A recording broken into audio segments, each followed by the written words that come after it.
Guys, so here it is. Here's the knife from my little teaser video. That Ozark trail knife. Titanium coated clip knife.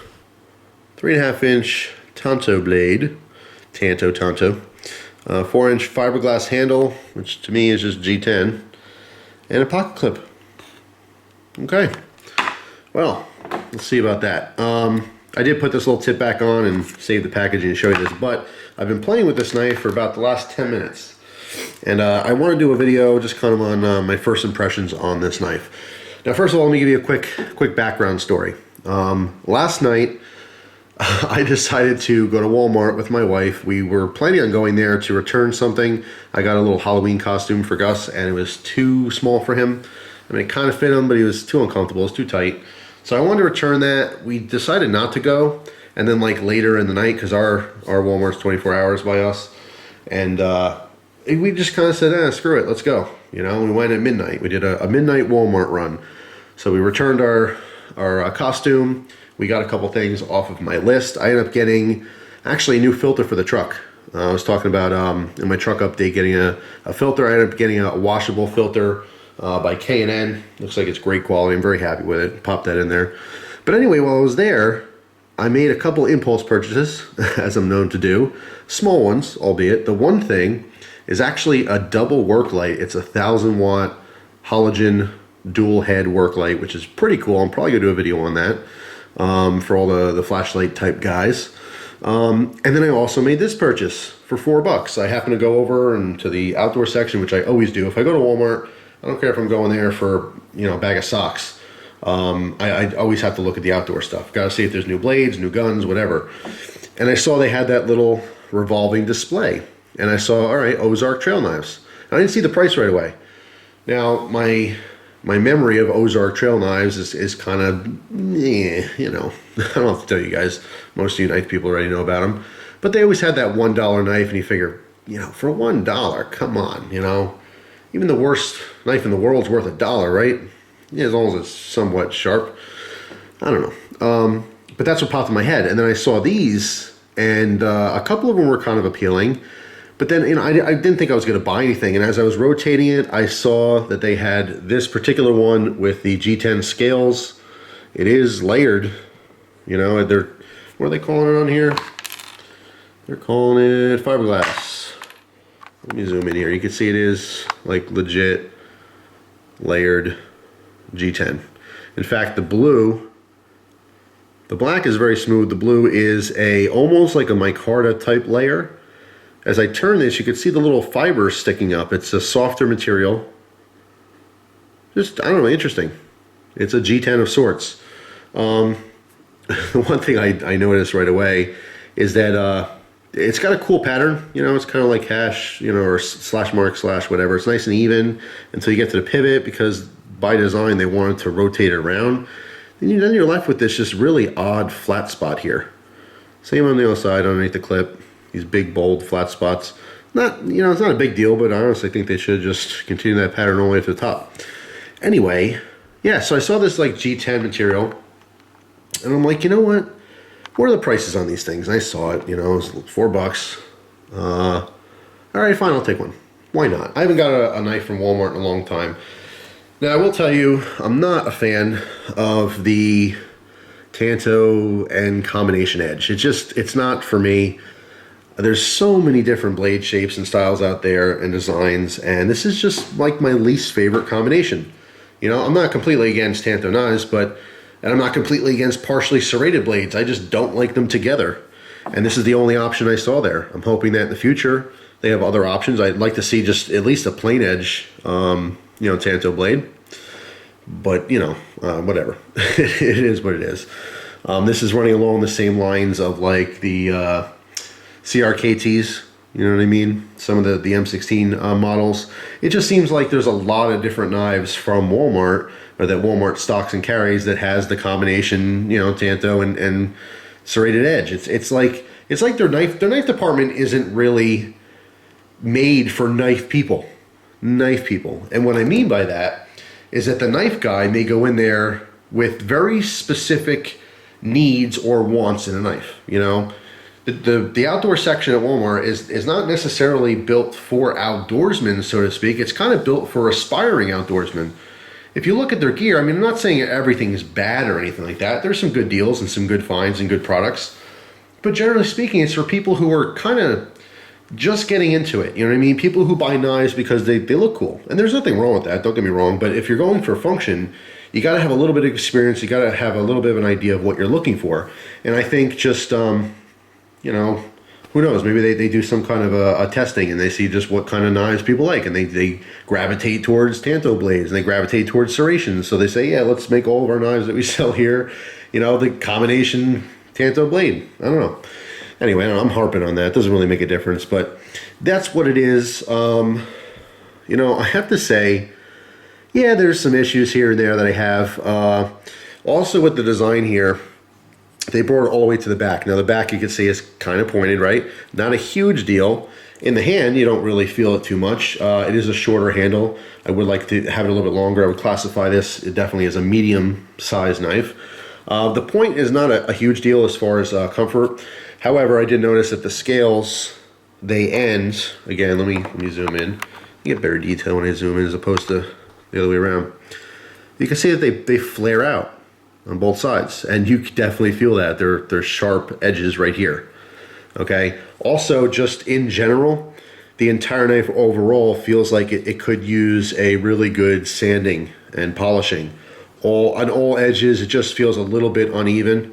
You know what I mean? It's that unfinished type feel. You know, you're going to get with pretty much every affordable knife, every sub $10 knife across the board, with some exceptions. You know, generally speaking, it feels unfinished. You know what I mean? As far as the lock here, it is a liner lock. The lock is kind of hard to depress. I mean, I don't have a problem with it at all, but every time I get a new knife, of course I hand it to my wife. She loves knives as well. And she knows the difference right away between like a stiff lock and a loose lock, you know. For me, I'm so used to so many different knives that I don't really notice stuff like that, but she did point out that it's a little bit harder to push over. Again, not an issue for me, but if you have, I don't know, if that's just something that bothers you, I guess. I don't want to say weak thumbs. I don't think she has weak thumbs. It's just something that she pointed out. And I do agree, it's a little bit more tension on that liner lock than some other knives out there. Not a huge deal though. I still think it's, you know, relatively comfortable to use that. The D10, the knife almost clicks in. Listen to this. All right, let's do that again. It's kind of like, I mean, it sucks in nicely, but it almost like it clicks. Like there's a real hard edge on the inside between the hole in that blade and the D10.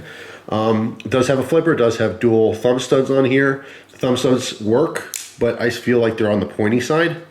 I don't like the kind of step up. Again, let's zoom in for a detail. I don't like the pyramid type step up thumb studs because they tend to be a little bit uncomfortable to use. They tend to be a little bit sharp, you know. So in using this, yeah, you know, it opens the knife. It's not a huge deal, but it's not as comfortable as many other different designs. And again, here's the lefty, you know, thumb stud, works just fine. All right, so let's zoom in here for a second again because I want to show you that there's some Teflon washers in here on either side of our blade. Looks like this side might be doubled up or possibly just a thicker one. Yeah, generally speaking, it's pretty smooth. You know, it's not running any kind of bearing system, but it's not noisy. It's not gritty from any kind of machining dust or anything in there. It's pretty smooth. Especially for $4. For $4, it's amazingly smooth. In general, yeah, it's just pretty smooth. There is a flipper on here. The flipper is just kind of there. No knurling on it, no specific design, just kind of sticking out to be used, obviously, to assist that blade open. Now, let me give you a little tip with these, okay? This is kind of goes for any of the more affordable or / cheaper, you know, flipper models out there from any brand. If you just try to sweep down with your finger, okay, not much is going to happen. Maybe you get it all the way out, maybe not, but it's not going to be consistent, okay? Just pushing down doesn't always get that blade out. The easiest way to get your blade completely out with pretty much any flipper design is to use your wrist, okay? A little wrist action. What you're doing is, as you're flipping this out, you're using centrifugal force to shoot that out the rest of the way.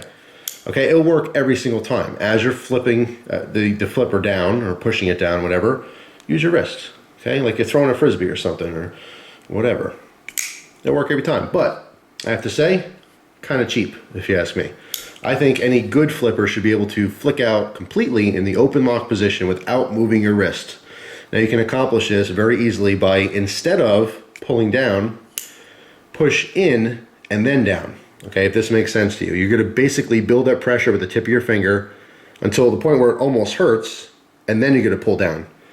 That basically allows your fingertip to move a lot faster than if you just pulled down. Okay, so without moving your wrist, you can accomplish that completely open action. Yeah, for $4, I have to say I'm pretty impressed. One thing I'm noticing too is no lanyard hole there. So if you like your lanyards, not the one for you. But for $4, guys, you know, this is something that's going to be available. I can't guarantee it's going to be at every Walmart, but there's so many damn Walmarts out there. There's a good likelihood that yours will probably carry these. In fact, if you've been to Walmart recently, or after you see this video, next time you go to Walmart, see if your Walmart has it, write what state you live in the United States, and whether they had it or not, because I'm sure people will be interested. But anyway, you know, I think it is, it's worth it. There's a heck of a lot of stuff about this knife I don't like, but it's still a $4 knife, and I definitely can take price into consideration here with my critiques. You know what I mean? I mean, the blade's not centered, but it's a $4 knife. You show me a $4 knife out of the box with a centered blade, you know? Love to see it. Overall, I like it. I do. I like it. I don't want to say I recommend it yet. You know, I want to use the thing because it doesn't matter, you know, what I think of it in the pocket or just playing around with it. You know, you have to actually go out and use it. I mean, I have no information on blade steel or anything. The back of the packaging only had a warning up here, basically said don't cut it. Don't cut it. It said don't cut yourself and don't give it to kids. Besides that, there's no other information on this blade on the packaging. So I might have to do some, you know, investigating online. But I'll see what the performance is like. I'll see how the blade holds up. And I'll do a full review on this after I got some use on it. But $4, I'm going to say that again, $4, because I know you didn't hear it enough in this video. There were other models there. I may pick those ones up too. Again, what made me actually purchase this was the fact that I'm like, damn, G-10, I don't even know if I can go out and get 2 slabs of G-10 for $4, let alone a complete knife. So, I don't know. I like it. It is what it is. So you guys will see a full review on this knife in the future. After I got some use on it, I'll revisit it and I'll give you all my opinions and we'll go from there. But in the meantime, if you guys pick these up, please, please, please write down in the comments what you think of it. If yours breaks right away, let everyone know. If you love it, let everyone know. It's just interesting. You know, it's cool to see that there are more options. Options are good. You know, obviously there's a million places on the internet to get knives, to all different states in the US, to all different countries all around the world. Not everyone has that option to shop online, especially teenagers, okay? I was a teenager at one point, so I know this. Not all parents are cool with teenagers, their kids buying knives on the internet. They just don't like the idea of it. I'm not gonna get into a rant as to how I feel about that, because, you know, that's for another video maybe. But it's just fact. You know, a lot of kids are getting into knives. Well, I should say mature kids, you know, anywhere from like 13 to 19 or whatever. To me, yes, that's still youth. It's not really a child anymore, but it's not an adult. It's the in-between years. It's the years where you do start liking stuff like knives, you know, and there's nothing wrong with that. However, not every parent or guardian is into that. Not every parent or guardian understands that their kids, you know, may like knives because they're great tools. You know, there's this stigma that they're weapons, and they just don't like, hey, I don't want my kid having a weapon. You know, they don't like that. Or they get over the idea that their kid, you know, wants weapons, quote unquote weapons, and they're fine with it, but guess what? They don't want to buy them on the internet. So they say, yeah, you can have knives, but only what you buy at the store. I get these messages all the time from people. Hey, you know, my parents are cool with me buying knives, but they won't let me buy them on the internet. And I get that, and that's very unfortunate because you're extremely limiting yourself not only to the variety of knives you can get, but also the prices you're going to be paying for knives. So to know about affordable knives that are at stores like Walmart, like the biggest friggin' store everywhere in the United States, it's good to know. So that's why I have a big interest in stuff that Walmart offers, and that's why I'm always checking Walmart to see, you know, what's in the case. But anyway, that's all for this one. Thanks for watching. Stay tuned. You will definitely see the review on this as well as some other stuff. I want to get back into some flashlight stuff soon. So if you guys have been missing the flashlight videos, I do have some new through night lights that I want to check out. I do have some Olight flashlights I want to do reviews on as well. Trying to find time for it all, guys. You know, the days aren't long enough as it is. And this summer's been super busy, but it's been good. You know, busy's good, I guess. All right, so that's it for this one, guys. Thank you again for watching. I always appreciate your time. If you have this knife or you want this knife, I'd love to hear your comments down below. Until the next video, hope you enjoy the rest of your day. Take care.